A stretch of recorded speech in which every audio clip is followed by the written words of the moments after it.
일주일 동안 잘 지내셨습니까?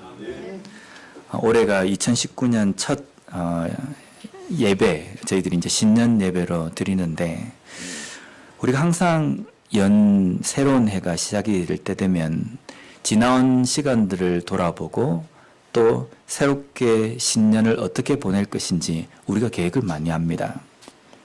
저도 2018년을 시작하면서 제 나름대로 몇 가지 계획도 세우고 또 이렇게 좀 해야 되겠다라고 실천도 했는데, 가만히 돌아보니까 된 게 하나도 없는 겁니다. 몸무게를 한 2kg 정도는 빼야 되겠다 그랬는데 지금 1년이 지나서 2kg가 더 늘었습니다. 권사님들이나 장로님이 저보고 얼굴이 참 보기 좋다고는 하지만 제 속으로는 이게 몸이 너무 무거운 겁니다. 그리고 또 여러 가지 제가 계획한 것 중에 보면, 영어를 내가 좀 더 공부를 해가지고 영어 설교를 내가 좀 자유롭게 할 수 있게 해야 되겠다. 근데 1년이 지나면서 그나마 되던 스타벅스 영어도 제대로 잘 안 되는 겁니다. 1년 동안 내가 뭘 한 걸까 이렇게 생각하면서 좀 낙담이 되거든요. 근데 낙담이 되는 가운데에 제가 한 말씀을 제가 읽고 그 말씀이 너무 저에게 은혜가 되어가지고 2019년 한 해는 우리 교회와 또 제가 이 말씀을 붙들고 우리가 살아갔으면 좋겠다라고 주제 성구로 잡은 성경이 있습니다. 그게 오늘 읽은 시편 46편 그 중에서 10절 말씀입니다. 우리 10절 말씀을 다 같이 한번 읽어보도록 하겠습니다. 이르시기를 너희는 가만히 있어 내가 하나님 됨을 알지어다. 내가 문나라 중에서 높임을 받으리라. 내가 세계 중에서 높임을 받으리라 하시도다. 아멘. 이 말씀을 우리가 한 해 동안 좀 묵상하고 마음에 간직할 말씀이 되었으면 좋겠습니다. 여기 보면 하나님께서 우리의 하나님 되심을 세상 가운데 이 만방에 공포할 것이다, 선포할 것이다라고 말씀하시는 겁니다. 우리가 이제 이 시편 46편 말씀을 앞으로 3주간에 걸쳐서 우리가 살펴보려고 하는데, 이 자세한 내용은 우리가 나중에 그 절에 들어갔을 때 우리가 이야기하려고 하는데, 이 말씀은 절대로 우리의 인생 가운데 우리의 이름을 세상 가운데 드높이게 하시겠다는 말씀이 아닙니다. 하나님은 철저하게 이 세상 가운데 하나님만 높아지기를 원하십니다.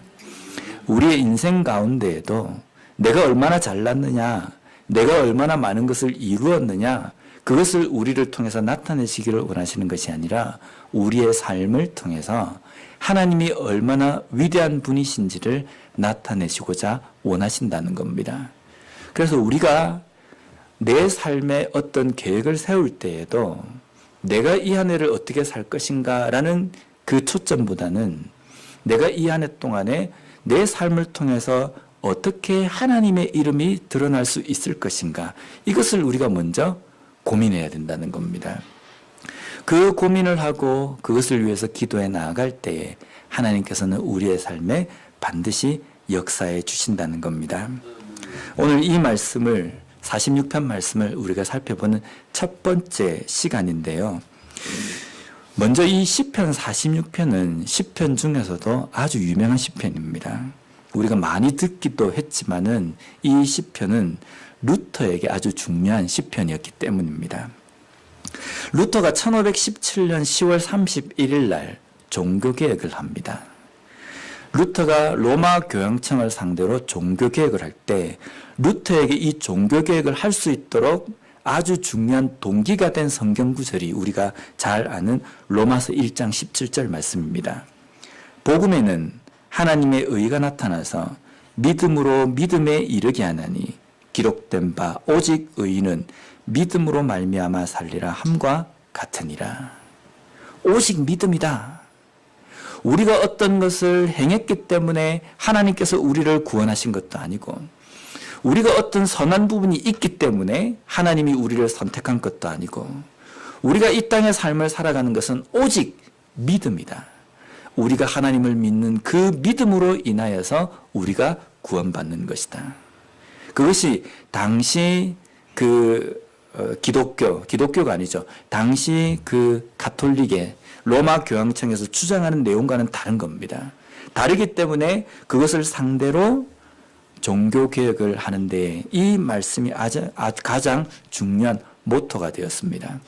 그런데 모토가 된 이 성경 구절을 가지고 종교개혁을 하는데 루터는 혼자이고 상대를 해야 되는 로마 교황청은 어마어마한 큰 힘과 권력을 가지고 있는 상대입니다. 근데 한 사람인 이 루터가 이 로마 교황청을 상대로 종교개혁을 한다는 것은요, 어떻게 보면 계란으로 바위치기와 똑같은 겁니다. 정말 힘들고 외롭고 고독하고 어떻게 보면 위험한 싸움이었습니다. 그런데 그런 가운데에 루터에게 정말 큰 힘이 되었던 말씀이 바로 이 시편 46편 말씀입니다. 그래서 루터는 이 말씀을 되게 좋아했다고 합니다. 그리고 여기에서 영감을 받아서 그가 찬송시를 지었는데 그것이 찬송가 587장 내주는 강한 성이요, 이 찬송가입니다. 로마서 1장 17절은 종교개혁을 시작하는 데에 아주 중요한 영감을 준 성경구절이라고 한다면 시편 46편 말씀은 루터가 끝까지 포기하지 않고 종교개혁, 로마 교황청과의 싸움을 끝까지 싸울 수 있도록, 버틸 수 있도록 힘을 준 말씀이 이 시편 46편 말씀이라고 할 수 있습니다. 그런 시편 46편에 오늘 보면은 부제가 있습니다. 제목이 달려 있습니다. 그 제목은 고라 자손의 시, 인도자를 따라 알라못에 맞춘 노래. 시편은 성전에서 하나님께 예배를 드리기 위해서 그 예배를 드릴 때 불러진 찬송시입니다.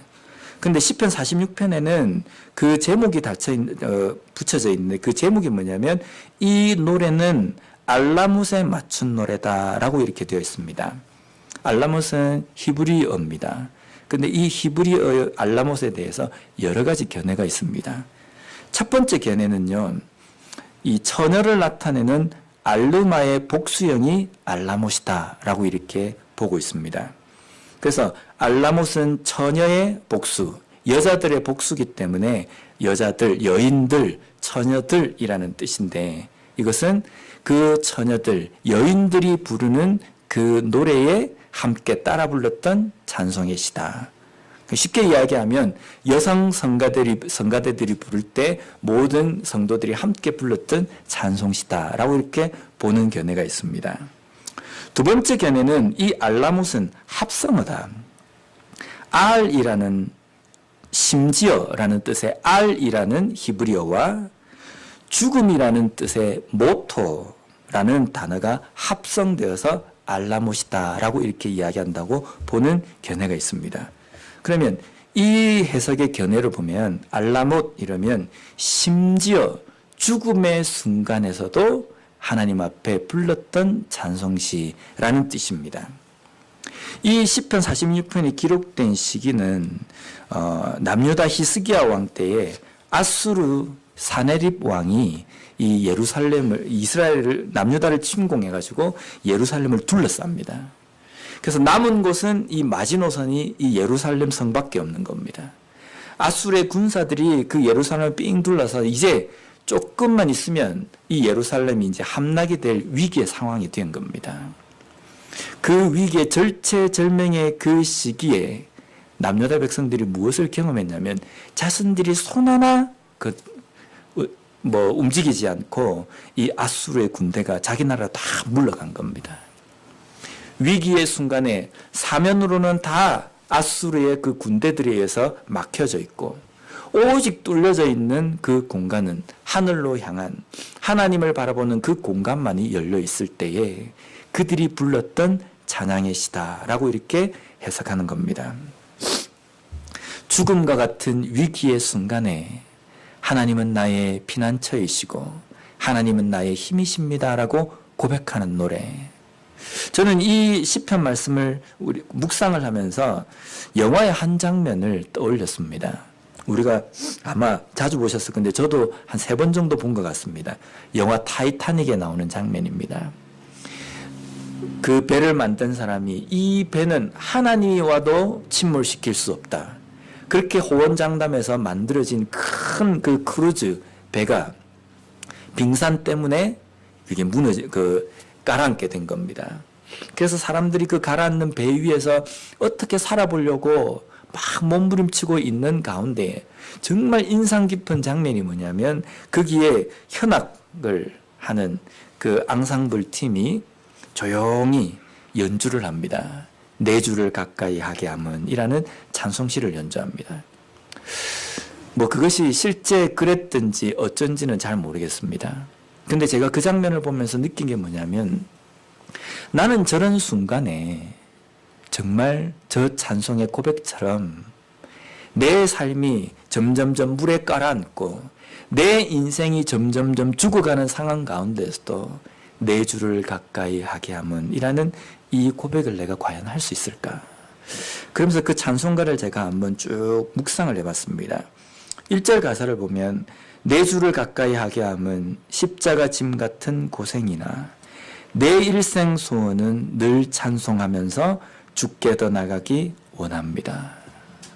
3절 가사를 보면요. 천성에 가는 길 험하여도 생명길 되나니 은혜로다.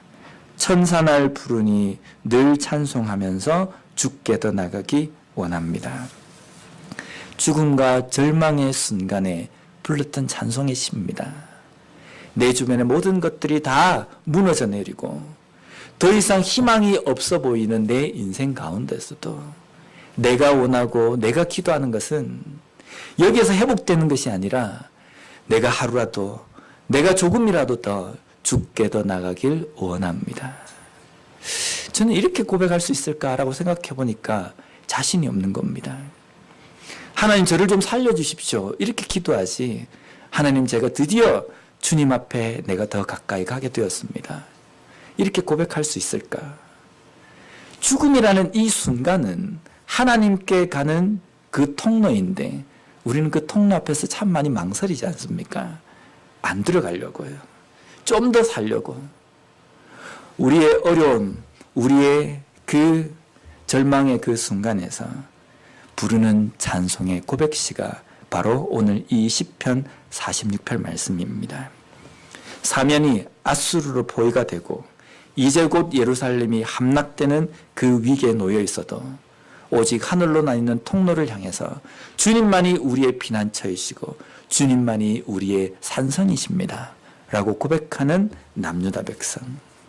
또 로마 교황청의 위협으로 다 둘러싸여 있고 자신 혼자만 남아있는 것 같은 그 루터의 마음 가운데에 하나님께서 주신 그 마음은 이 위기의 순간에도 나는 너의 피난처이며 나는 너의 힘이며 너의 도움이다 라고 하나님께서 주신 그 말씀을 통하여서 루터가 그 종교개혁을 끝까지 밀고 나갈 수 있었던 것처럼 우리가 이런 고백을 할 수 있는 그런 믿음이 되었으면 좋겠습니다. 우리는 뭔가 좋은 상황, 좋은 환경, 내 손에 뭔가 쥐어지면 하나님을 찬양합니다. 주님은 나의 도움이십니다. 주님은 나의 피난처이시고 나의 힘이십니다. 그렇게 고백합니다. 그런데 조금만 어려우시면 우리의 입에서 뭐가 나옵니까? 하나님, 내가 뭘 하나님 앞에 잘못했다고? 내가 뭐 하나님 앞에 뭘 큰 실수를 했다고 나를 이렇게 어렵게 만드십니까? 대번에 우리는 내 환경이 조금만 못해지면 하나님을 원망하고 하나님께 불평하는 그런 이 말이 우리의 입에서 나오지 않습니까? 하지만 이 시편 46편을 통해서 우리가 깨달을 수 있는 것은 내 삶에 어떤 상황이 온다 할지라도 주님은 흔들리지 않고 나의 피난처이시며 나의 산성이시며 나의 힘이시라고 고백할 수 있는 그 믿음이 진정한 믿음임을 우리가 깨달을 수 있다는 겁니다. 이런 위기의 순간에서 1절의 말씀을 고백하게 됩니다. 하나님은 우리의 피난처이시요 힘이시며 환난 중에 만날 큰 도움이시라. 여기에 하나님은 히브리어라고 부를 때 이 하나님을 히브리어로 여러 이 표현으로 하나님을 설명할 수 있습니다. 하나님에 대한 용어가 여러 개 있습니다. 여호와라고 이렇게 쓰지만 읽기는 엘로힘, 엘샤다이 뭐 이렇게 부릅니다. 근데 여기에 유독 하나님은 나의 피난처이시다 라고 할 때 히브리어로 뭐라고 표현되어 있냐면 엘로힘이라고 되어 있는 겁니다. 엘로힘은 언제 나오냐면요. 창세기 1장 1절에 보면 태초에 하나님이 천지를 창조하시니라 라고 이야기할 때 하나님이라는 이 단어가 엘로힘이라고 표현되어 있습니다. 엘로힘은 전지전능하시고 천지를 만드신 위대하신 그 하나님을 이야기할 때 엘로힘이라고 이야기합니다. 왜 시편의 이 고백에서 엘로힘 그 하나님은 나의 피난처이시고 나의 힘이시며 환난 중에 만날 도움이시다 라고 고백하고 있냐면 나의 피난처이시고 나의 힘이시고 나의 도움이신 그 분은 엘로힘이시다.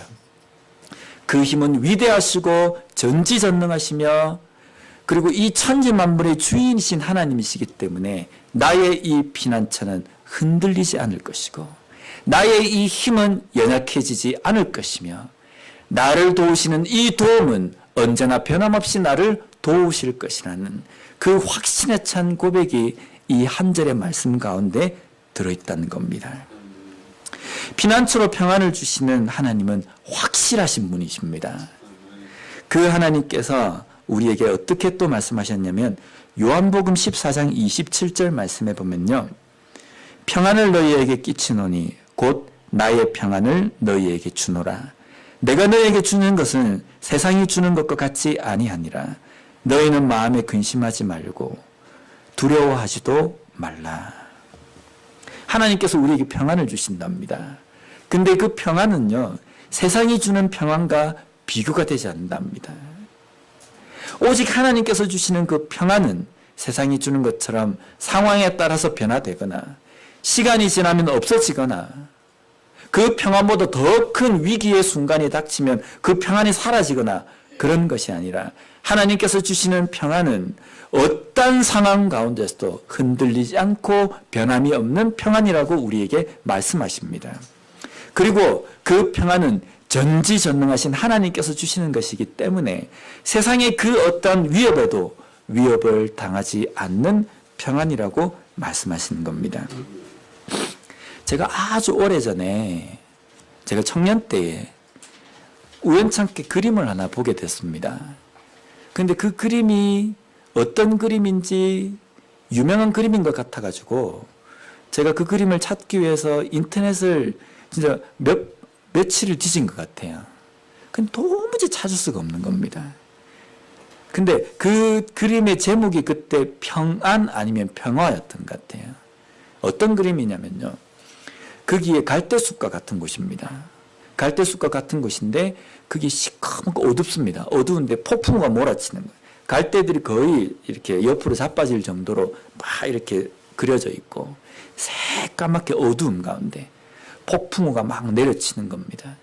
근데 그 중앙에 사면이 다 어두운데 그 중앙에는 밝게 어떤 그림이 그려져 있는데 어떤 그림이냐면 새 둥지가 이렇게 있는 거예요. 그 둥지에 어미새가 새끼새를 품고 있는 겁니다. 품고 있는데 그 세찬 폭풍우가 몰아치고 어두컴컴한데도 그 둥지 안은 환해요. 불을 켠 것처럼요. 근데 그 중요한 주제는 뭐냐면 그 둥지에 있는 새끼 새들이 얼굴이 너무 평화로운 겁니다.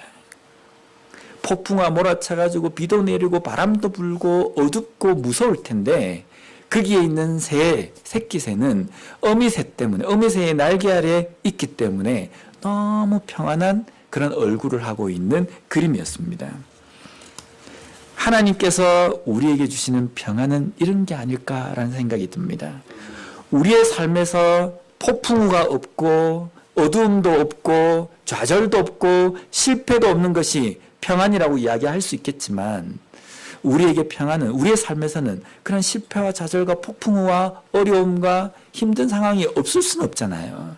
그런데 그러한 어려움과 힘든 상황 속에서도 하나님의 날개 아래 거하기 때문에 어떠한 폭우가 몰아친다 할지라도 우리는 그 가운데서 평안하게 있을 수 있고 평안함을 느낄 수 있는 것, 그것이 하나님께서 우리에게 주시는 평안이라는 겁니다. 그 평안을 우리에게 주시는 그 하나님은 엘로힘이시다라고 고백하는 겁니다. 다음으로 그 하나님은 환난 중에 만날 큰 도움이시다라고 이렇게 고백합니다.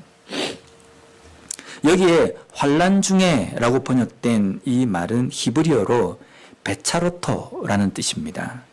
이 원형은 차라라는 단어인데요. 이 단어는 원래 의미가 뭐냐면 협착한 길, 좁은 장소, 이것을 의미하는 뜻의 단어입니다. 또 이 단어에는 어떤 뜻이 담겨 있냐면 적대자, 반대자라는 단어가 여기에 포함되어 있습니다. 그러면 환난 중에라고 되어 있는 것은 내가 협착한 길, 좁은 장소, 어려운 길을 걸어가고 또 거기에서 적대자를 만나고 반대자를 만나고 나를 핍박하는 사람을 만나도 그 가운데서 만날 큰 도움이 하나님이시다라는 표현입니다. 마태복음 7장 13절 14절 말씀해 보면요, 좁은 문으로 들어가라. 멸망으로 인도하는 문은 크고 그 길이 넓어 그리로 들어가는 자가 많고 생명으로 인도하는 문은 좁고 길이 협착하여 찾는 자가 적음이라. 여기 보면 좁은 문은 생명으로 인도하는 문이라고 되어 있습니다. 그리고 그 문은 길이 협착하여서 찾는 자가 적다라고 말씀하십니다. 왜 적습니까? 좁은 길은 왜 찾는 사람이 적습니까? 좁은 문으로 들어가려고 하는 사람들은 왜 적습니까? 그 길은 협착한 길이고 좁은 장소이고 그 길을 들어가면 적대자를 만나게 되고 나를 반대하는 사람을 만나게 되고 내 마음을 실망시키고 나를 배신하는 사람을 만나는 어려운 길이기 때문입니다. 그 길로 들어가기 싫어합니다. 하지만 그 길로 들어가라고 하십니다. 왜 우리가 그 길을 갈 수밖에 없습니까? 그 길을 걸어가면 환난 중에 만날 큰 도움이신 하나님을 만날 수 있기 때문입니다. 환난 중에 만날 큰 도움이시다 라는 이 뜻에는요, 우리가 환난 중에 들어가서 너무 어려울 때 내 도움이 어디 있을까 막 이렇게 구하고 있는 중에 하나님을 만나는 것이 아니라 우리가 환난 중에 들어가게 되면 그 가운데서 하나님을 내가 능동적으로 내가 의도적으로 하나님을 구하는 것이 아니라 하나님을 만날 수밖에 없는 상황이 된다는 겁니다. 쉽게 이야기하면 나는 어려움 가운데 있는데 저절로 하나님께서 나를 만나 주신다는 이 의미입니다. 나의 의지가 아니고 하나님의 전적인 주권으로 우리를 만나 주시고 우리가 발견할 수 있도록 해 주신다는 겁니다. 그렇기 때문에 우리는 환난 가운데 들어가야 되는 겁니다. 좁은 길로 들어가야 되는 겁니다. 거기에 들어갈 때에 비로소 나를 도우시고 환난 중에 도움이신 그 하나님을 발견하게 될 수 있다는 겁니다. 그렇다고 한다면 그 좁은 길, 협착한 길, 거기에 들어가서 우리가 만나게 되는 환난은 어떤 것이겠습니까? 오늘 보면 2절 말씀을 보면요, 그러므로 땅이 변하든지 산이 흔들려 바다 가운데 빠지든지. 여기에 나와 있는 땅, 산 이러면 어떤 이미지가 떠오르십니까? 아주 강한 겁니다. 강하고 흔들리지 않는 겁니다. 우리가 이 세상에서 땅처럼 산처럼 느끼는 어떤 것들이 있잖아요. 이 상황은 내 삶 속에서 절대로 변하지 않을 것이다. 나의 건강은 절대로 무너지지 않을 것이다. 때로는 사람을 통해서도 우리가 그런 것을 느낍니다. 이 사람만큼은 나를 배신하지 않을 것이다. 믿고 흔들지 않을 것이라고 생각하는 땅과 산과 같은 그 존재들이 흔들려 버립니다. 건강을 잃어버리기도 하고 나는 안전할 것이라고 생각했는데 불의의 사고를 당하기도 하고 때로는 사람 때문에 배신을 당하기도 하지 않습니까? 정말 믿었던 사람으로부터, 때로는 가족으로부터, 때로는 목사로부터 배신을 당하기도 하잖아요. 흔들리지 않을 것 같은 그것들이 흔들려 버리는 겁니다. 그러한 환난과 위기를 우리는 만날 수 있다는 겁니다. 그걸 만날 때 우리는 무엇을 발견하게 됩니까? 하나님밖에 없구나. 이 세상에 내가 흔들리지 않고 나를 붙들어 주시고 내가 의지할 수 있는 분은 오직 하나님밖에 없구나. 이것을 우리가 깨닫게 되지 않습니까? 그것도 깨닫고 나면 좀 시간 지나고 나면 금세 또 사람한테 이렇게 또 기댑니다. 건강에 기대고 물질에 기대고 내 상황에 자꾸만 기대는 겁니다. 그러니까 그 기대는 그 믿음, 신뢰가 자꾸만 왔다 갔다 하는 거예요. 왜냐하면 그 상황들은요, 영원하지 않거든요. 그런데 우리가 하나님께 기대고 있다고 한다면 하나님은 변하지 않으시는 분이시기 때문에 우리가 그 기대는 그 믿음은 절대로 흔들릴 수 없다는 겁니다. 또 어떤 어려움을 우리가 만나게 되면요, 3절 말씀입니다.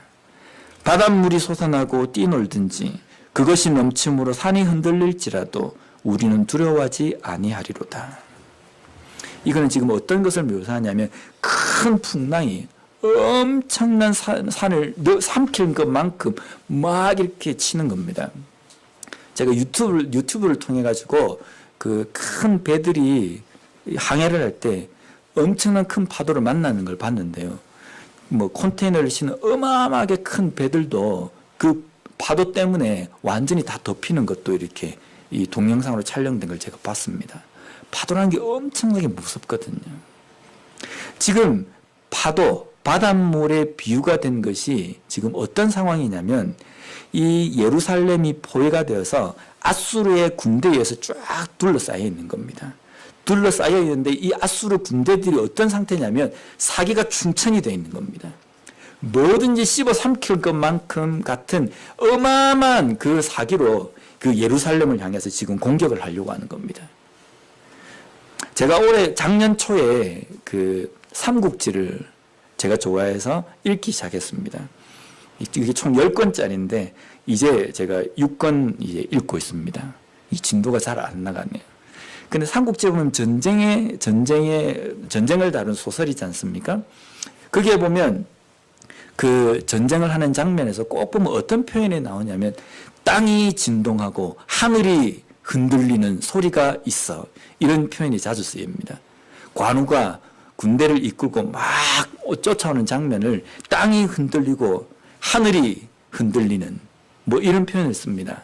이게 어떤 거냐면 그 장수들로부터 해서 뒤에 있는 모든 군사들이 함성을 지르면서 막 내려오는 겁니다. 그러면 말굽 소리와 사람들이 고함치는 그 함성 소리가 땅을 진동할 정도로 하늘이 무너져 내릴 것 같은 그러한 엄청난 그러한 진동을 내면서 온다는 겁니다. 이 표현이 어떤 거냐면 상대방 군대들이 기가 죽어 있는 겁니다. 이제 우리는 죽었구나라는 거거든요. 지금 3절 말씀에 표현되어 있는 것이 바로 그 상황입니다. 예루살렘에 갇혀 있는 백성들의 심정이 이 심정입니다. 이제 곧 있으면 어마어마한 큰 파도가 우리를 다 덮쳐버릴 것이다. 그래서 우리는 여기서 다 죽어버릴 것이다. 그런데 그 모든 것이 흔들릴지라도 하나님은 우리의 피난처가 되시기 때문에 나는 흔들리지 않는다라는 고백입니다. 제가 가끔 아내와 산책을 위해서 집 뒤쪽에 있는 공원길을 자주 걷는데요. 그 걷다 보면 그 공원길과 인접해 있는 그 집들, 그 뒷마당이 있습니다. 그 뒷마당에 개들을 풀어놨는데 이 개들이 묶여져 있지 않는데 막 이제 짖기 시작하는 거예요. 미국 개기 때문에 동양인 저를 알아봐서 그런지 막 짖어대면서 눈도 벌건 것 같고 금방이라도 그 울타리를 넘어올 것 같은 거예요. 그래서 요즘은 산책을 잘 안 합니다. 개들이 무서워가지고요. 너무 위협적입니다. 그 소리나 그 표정이나 이런 것들이 위협적입니다. 울타리 때문에 넘어올 수도 없음에도 불구하고 무서운 겁니다. 존 버니언이라는 그 작가가 쓴 철로역정이라는 책, 아마 여기 읽어보신 분도 많이 있을 겁니다. 그 철로역정 보면은 한 장면이 나오는데 이 순례자가 길을 걸어가는데 이 한 길을 만나게 된 겁니다. 그 길이 있는데 그 길 양쪽에 사자들이 묶여 있는 거예요. 그 사자들이 이제 길에 지나가는 그 순례자를 잡아먹으려고 으르릉 하고 있는 겁니다. 근데 그 순례자는 그 길을 걸어서 저 목적지까지 가야 되는데 못 가고 두려워하고 있는 거예요. 왜 두려워하냐면 사자를 보았기 때문입니다. 근데 그 사자는 쇠사슬에 다 묶여있기 때문에 아무리 이렇게 달려들려고 해도 순례자를 건드릴 수 없는데 순례자는 그 사자가 으르렁거리는 것 때문에 망설이고 있는 장면이 나옵니다. 오늘날 우리의 삶이 그런 것 같아요. 우리가 믿음이 있고 하나님께서 나의 피난처가 되시고 나의 든든한 산성이 되시고 나의 도움이시고 나의 힘이 되신다라고 고백하고 내가 믿음이 있지만 우리가 그 길을 걸어가면서 우리가 두려워하고 힘들어하는 것은 뭐냐면요. 사자가 으르렁거리는 것. 어마어마한 큰 파도가 몰아치는 그 모양만을 보고 우리는 두려워합니다. 그런데 자세히 보면요. 그 모든 것들이 쇠사슬에 다 묶여 있는 거예요. 자세히 보면요. 그 모든 어려움 가운데 하나님이 이미 우리를 보호하시고 우리를 안고 가시기 때문에 우리는 두려워할 필요 없는데 우리는 그것을 보지 못하고 함께 하시는 하나님을 보지 못하고 으르렁거리며 덤벼든 그것 때문에 우리는 두려워하고 그것 때문에 마음 졸인다는 겁니다. 그러면 한 걸음도 앞으로 나갈 수 없습니다. 보이는 그 위협적인 그 요소만 본다고 한다면 우리는 한 걸음도 우리는 앞으로 그것을 내디딜 수 없습니다. 우리가 어떨 때 그 걸음을 내디딜 수 있냐면 나와 함께 하시는 하나님과 눈을 맞추고 있을 때 그 하나님을 바라보면 주변에 있는 어려움들이나 환난들이 나를 덮치고 어떤 상황이 된다 할지라도 하나님만 보고 걸어간다고 한다면 우리는 한 걸음뿐만 아니라 협착한 길이라 할지라도 우리는 그 길을 능히 걸어갈 수가 있다는 겁니다. 우리는 그 어떠한 상황 가운데서도 두려워하지 아니하리로다. 올해 2019년 우리가 걸어가는 길은 우리는 그렇게 생각합니다. 올해 2019년에는 하는 일이 다 잘 되고 건강하기만 하고 또 하는 사업도 성공적으로 큰 이익을 남기고 우리의 가정에는 어려운 일이 없고 내 자녀는 하는 공부, 하는 일들이 다 잘 됐고 우리가 그렇게 바라잖아요. 새해 복 많이 받으세요. 그런데 이 한 해도 여전히 우리의 삶에서는 어려움과 환난과 힘든 상황들이 우리를 기다리고 있습니다. 그래서 한 걸음 내디디기가 망설여지고 두려운 상황들도 우리가 분명히 만나게 됩니다. 그러나 우리는 이 고백을 할 수 있어야 합니다. 내가 그 어떤 어려움 때문에 내가 둘러싸여져 있다 할지라도 어떤 어려움이 나를 삼키려고 나를 덤벼든다 할지라도 내가 그 가운데서 두려워하지 않고 내 그 가운데에서도 담대하게 나아갈 수 있는 것은 전지전능하신 그 하나님이 나의 피난처이시며 나의 힘이 되시며 나의 도움이 되신다. 이 믿음이 있기 때문에 우리는 이 땅의 삶을 담대하게 걸어갈 수 있다는 겁니다. 내가 능력이 있기 때문에 내 삶에 좋은 일이 일어나는 것이 아니라 하나님께서 나와 함께 하시기 때문에 어떤 어려움 가운데서도 우리는 낙심하지 않고 두려워하지 않고 이 길을 걸어갈 수 있다는 겁니다. 2019년 한 해 뭔가 새로운 것을 해보기 위해서 계획하시는 분들도 계시고 또한 여전히 쭉 이어졌던 내 인생길을 걸어가려고 계획하시는 분들도 있습니다. 어떤 길을 걸어갔든지 2019년에 좀 잘 됐으면 좋겠다. 좋은 일만 있으면 좋겠다라고 바라지 않습니까? 좋은 일만 있고 잘 되기만을 바라는데 전제 조건이 있습니다. 주변에 있는 환경이나 내 앞에 기다리고 있는 그 어려움들을 바라보지 마시고 나의 도움이시고 나의 산성이시고 나의 피난처가 되시는 나와 한순간도 떠나시지 않으시고 나를 지키시고 보호하시는 그 하나님의 함께 하심만을 바라보고 담대하게 한 걸음 내디디시면 됩니다. 그러면 그 길에서 그 하나님을 함께 하시는 하나님을 경험하고 볼 수 있을 겁니다. 나는 두려워하지 아니하리로다 라는 이 고백으로 이 2019년 한 해를 걸어갈 수 있는 우리와 우리 교회가 되었으면 좋겠습니다. 기도하겠습니다.